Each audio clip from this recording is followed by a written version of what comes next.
nizan lam kan thu thar riata chuan ramboi tak Manipur Chief Minister nilai en Biren Singh chuan thu thar la khom tu te komin tun hnaya Manipur chunga thil thleng chungchang a soinula en Biren Singh chuan thil tam tak soin MNF le Zofate chu alam tel ani kha MNF chu Manipur State chungchanga inrol lo turin azila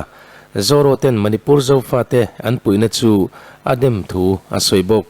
en Biren Singh chuan kan nam aina nge ti mai awangin separate administration support pui top chi anilo atia hemi chungchang ni zan live reaction a kan lo soitongin Manipur Zofate separate administration an nei du thu chungchanga Mizoram Sarkarin official takin thu achua kan relawa heti lai hian hetiang bok hian Assam Manipur Youth Association te chuan Mizoram Sarkar chu vawin nithum chung hun an pehial ani kha Biren Singh chuan Asama po Manipuri tam tak anom thu soin anni hian separate administration nget sila annin anlo support ngot thailo thu asoibok en Biren Singh hian soizelin Asama po maitei tam tak anoma heng malak na te hian ati thin ur thaya Mizoram nen pon inlei china thalo asiam thayani ati Ministry of Home Affairs tirin Assam Chief Minister chuan en Biren Singh hi alohan mutowa hetianga Assam Manipur thalai tele Manipur Chief Minister in min vauta ka chuan BJP thuthlung wantu te hi antang rol tai mo ti mai tur ani heti laya apu chatu ten anpu na evidence hi kanjong yelna a kan mu to lo nuin kan Chief Minister hian Mizoram State kan ni dona peace accord in remna anjia Manipura kan Zofate nena insui khom dan tur chiang taka alo soi chu kan ngai thlave thung don ani Manipur chungchang thu MNF hi an constitution to en ila thil poi mo e ma kan ngai chu Russia chu sang kha jakwa som ruk le pani pathum chungti nimni ulan le ngate Imphal laman local Churachan puran localin an thu soi tai mai tha chunga chuan kan khet na masa college kan kalai ania sutat trama an lo sabito MNF constitution kan tel kan thu thung puya kan ti chu Mizo na ha te song mun tinami teru rel na khat nuaya om hi athil tumani Mizo na ha te song ro rel na khat nuaya om tir hi MNF thil tumani ina nga chuan kan ham development chungchan tu kan pipu dan kan culture le kan sa wa hai na ama chung zong khai khom na chu pathian le kan ram tan kan ram le pathian tan kan tilo pathian le kan ram tan aum je chu ram min petu nam min petu trong le cham dam na min petu pathian tan kan ram pan cho pathian le kan ram tan Manipura kian kan bisong na tam takan oma Burma tam takan oma katilai chongin chong taila East Pakistan tam ta Tripura Assam le mundang tam takan om ambai ro chu Chetiram in Sia omte kan ni lo chuan ro riang na khat ruaya ta ani mizo te chu ko som ni som tum chu America rama Delhia an lo om ase ka ro riang na khat ruaya an om na ram ka da alem lo ma se na bar maram ne kanin East Pakistan ne tuna Bangladesh ne Manipur ne Assam ne Tripura ne Delhi ne MNA thung pui pe chu mizo na ha zong te ro rel na khat nuaya om kha atu ama chu kan founder puting aten anlo tiangin คดีรายการบาร์มาจุดอินดิเพนเดนต์รัมอันนั้นอีสปากีสถานจุดอินดิเพนเดนต์รัมอันนี้ขามีข้ามิโซนัมบุเมนินะมาอาลาเลตุระจวนเตลโลตูที่อันนี้ทางขจุเตลรีโลตูรัมดันโฟเรนมีจุงลัดชันดำโลลัดชันชัวโลลัดสับจงอินสวยได้ละลัดรีดีมโลมิงะเอ็มเดฟวยจุมาชาเราดีอะไรโหเต็นข้างบาร์มาบีเตปากีสถานมีมิโซเชียงเตกจูมิงะชวนกันดาจูอิริเดนตายันนี่ unredeemed land redeem Latin jonga la redeem la chan chua hi do irredenta ani agai mene jong ba sa hania ilothe ilani amar chu india ramami ka chu chan chua ke ani ram khada om kan ni chu gamin unau kan ni ro re la khat goya kan om tu ni Manipur unau te Assam lamami te Tripura mi te mundangami ram in sia om ka chu ro re la khat goya kan om tu ni ti kha MNF thu chong ba sa ni chu pulang ding ale MNF ba kan mi ma sa te aw la ani chumi ang chuan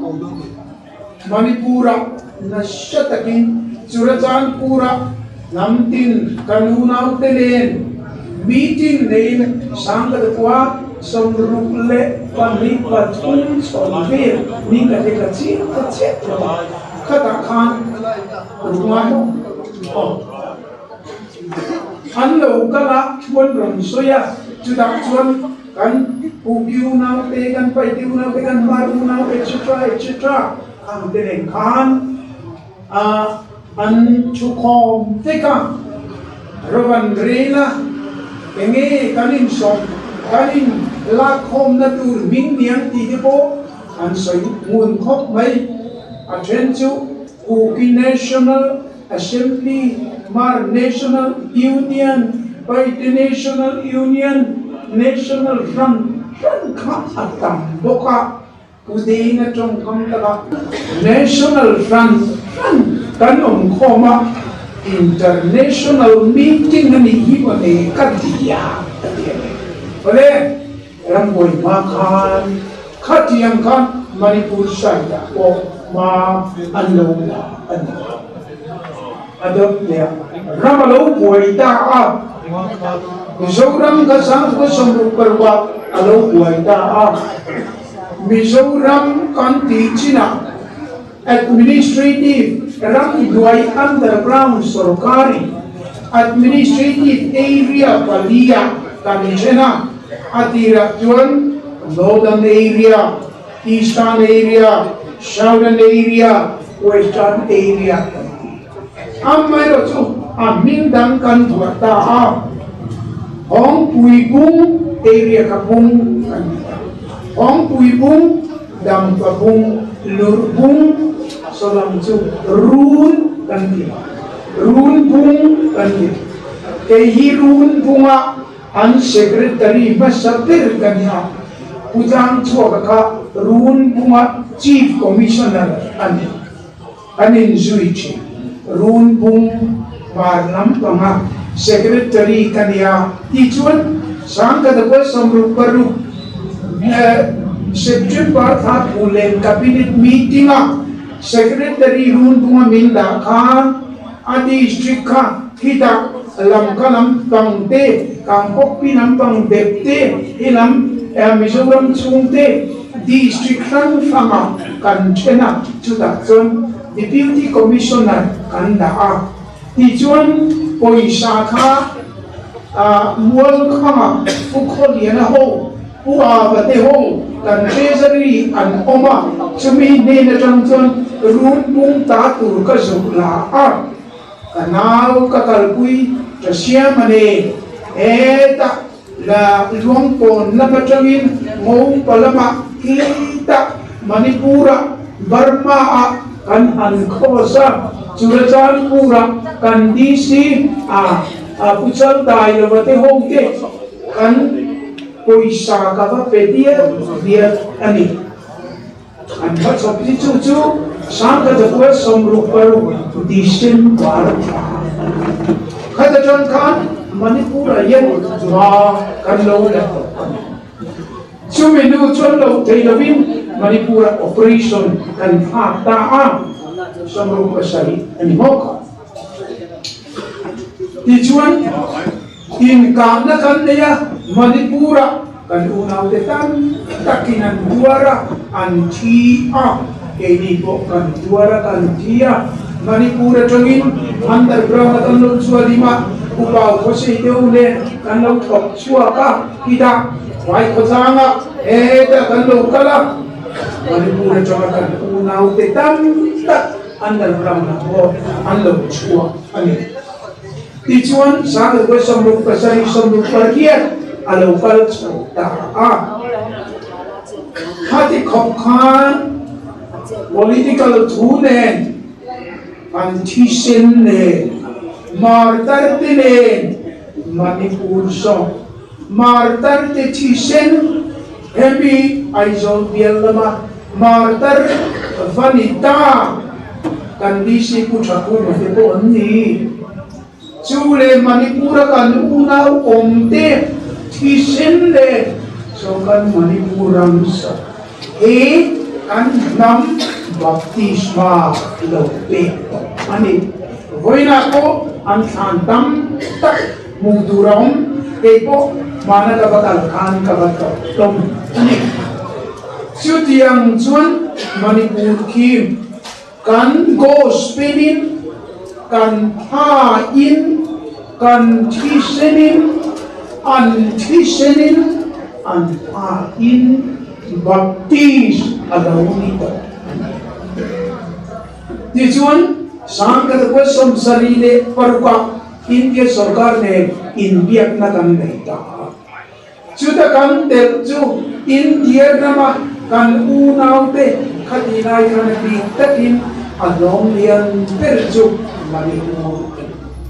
in tininian state kan ni don point state pakhata rore na pakhat noya kan tur ni ka kan channa na sa ani a tur taraka ta de ro nuapo kan senior vice president kan deputy chief minister Udin secretary ani a India sarkar ne an India ka an nur na sabet ato kinga kan nur na po Manipura kan unaw tere multang mi tere rural na khat noya administrative area pa khat noya kan turani nanti tu kan nur na sa India sarkar ne min chana chuta min chana chu de diyan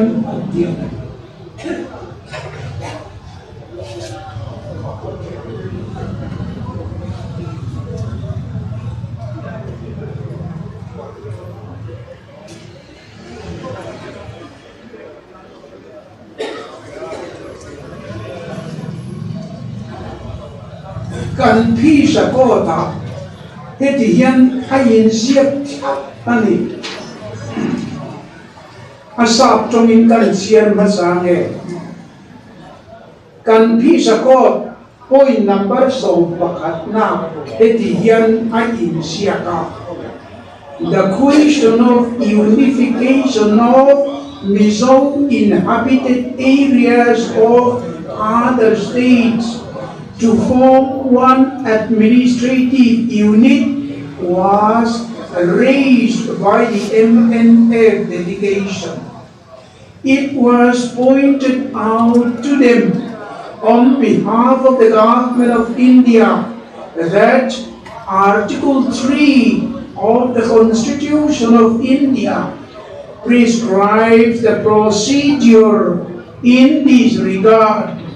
but that the government cannot make any commitment in this respect. Amiso chongin miso te lua chin ram state dangami te po ro re na khat administrative unit khat nuaya kan turani ti hi MNF delegation te chuan an puron ken poimo an raise ani amar chu an ni ne na India Sarkarina ashil chu hetiang thilak chuan India Constitution Article pathum na yan ati dangdur chiang takin a prescribe Asia prescribe the procedure in this regard. Hetiang role na khat nuaya state khat nuaya dangdur chu India Constitution Article pathum 9 chiang takin a soifia a prescribe but that the government cannot make any commitment in this respect. Hemi tuan India Sarkarian ma tu kan soilabang commitment kan lebang ai kan dilau Constitution a procedure article pathum na insia ke miso na hakte state khadaru rel na khat nuaya tura MNF delegation ina anron ti India Sarkarin commitment kan tilawang hetiam chu India Constitution article pathum na a procedure India Constitution article pathum na chuan hetiana insiaka formation of new states and alteration of areas, boundaries or names of existing states. Parliament may by law form a new state by separation of territory from any state or by uniting two or more states or parts of states or by uniting any territory to a part of any state. Ada kacu kacierto mainga Parliament da ninati hechu article pathumna chuan state pakhatachanga satha state danape anilole state harlak siam anilole adulang zela soi khoma state arsiam chung zong at a vika Parliament indana di chuan Constitution article pathumna at a vik hemi state as there durani hemi den velkom komi state and siam den ti song at a vik ani Indian Constitution article pathum 9 at ya Rajiv Gandhi den kan nena ansoni chu comment pe kamayo Manipur hotel pero se tudi khatin comment pe kamayo India Constitution article pathum 9 jeer pe to when he chung in bol amar chu Rajiv Gandhi sori pe anile Manipura in unau pekin rogre la khat loya kan tu nali tin chan patokin in changa inur sak in be sakate moi bet jumangin ini nge mo kan soyang ni ka kaning chache na ani kata dangkana ni cia tafang Manipura kol til chitin reng lo suota Runa le andron alta ayim fala amizong natha buego at surachanpur kangkok piria amizong natha buego mấy tì bồi bốc ta lép chuan Manipur kan unau te chuan khai kan na dang kan nei lo im phala lu le chu soi lo im phala kan in le lo ko tan san atum ta police officer pon him lo MLA minister pon him lo chan chin bumi pon him lo boi ta fet mai ni chu tu na kan với nó căn soi tu là chú Manipur căn ví dụ na tháp cái trên na administration ki area ki tiền là ông tu đó đi mình rồi cùi ta chú mình chấp viên cùi ta chú rồi thì ăn ổn rất giàu cho nên Manipur hiền hết thì hiền đi tu đó đi ví dụ làm state intel tu đó đi tiền là ông tu đó hết tiền đi ông tu đó đi căn rồi thì đón lộc chút thì đâu chuan khá political formula khá min rong var lui min rong impose in tita ange nang ma ne changin lo chou lo si chenong par in na chan dam na na nei te lo mani ke rin hai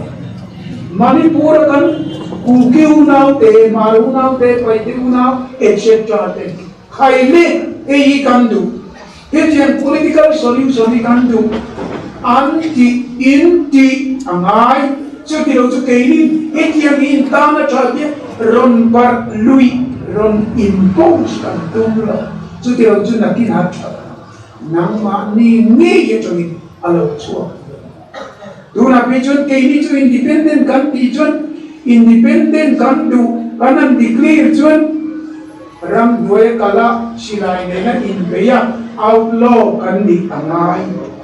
atla omali kati kai chuan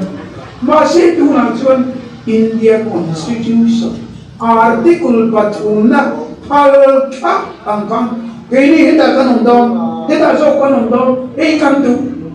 aga tu na chuan chan so chawangin tu na chuan hi kan Manipur mizo na tha punau tele mundang mi te ne na kan sa su apulin chana ngai ini chuan ruk malama khatija kan dito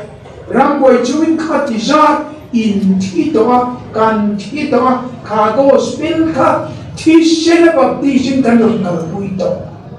remna kan siam dom point kanin remna akoda chuang India sarkar point uncertified in kan bisa kota ko anda to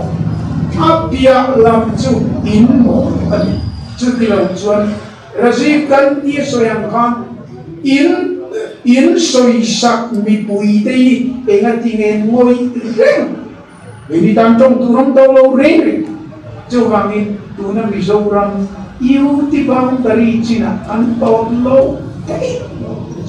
Manipur kan una ten ngoi kata ati te reng Kaili, tunai ngele, ina kanta, kang chel motor lokala, daram tibi rita, impalina kang, suratan purina kang popina kang, vai buaita, tuna anor auri dam takcu, Manipura yen, mete rama yen, mete hong sena le Manipur state. Daily chuan mun kan nei ta lo ani chuao thong chu tam kho mai ole khala ma chu eng tia kan unau te yen nge kal zen antum tie ro chu kan lo in don ani han ma ni nan ti lo chuan mi te mi na bar lui impose political demand chuan ada chi lo ani en poni se tu na chuan kai har na lo har tura khai le pile ku chongi sa thae lo chuak ru le kang be chel apune ei kang be dar ri e ti chalo engta joven Manipur kan unau ten an kar na tu an som an siam ma an la lâu ít là bên tu là cho ta cho vàng in các cái tiếng nghe tiếng cho các em amma ra chu emene vina constand chu ni china ka soi zo na tha te ro re na noya ro re na khat noya kan tuma chu gospel chu ram boy mai kan frina ram boy dua administration sonin kan han kuwa pa ti chuan ral do na thi senin nun nain baptisin kanan confirm to chuan Manipur meeting anin chandam na an maninan to angai lo pui tu re ro chuan MNA VM na chuan pulang de gaten ut ungan lo ni to ka ala din re ei kan so chuan kan una pe tang yan at e na zong zoma kan lo chang to ang khan duna po Trăng lệ dễ tù rin Cả nhìn hoa mà đi Thì càng sống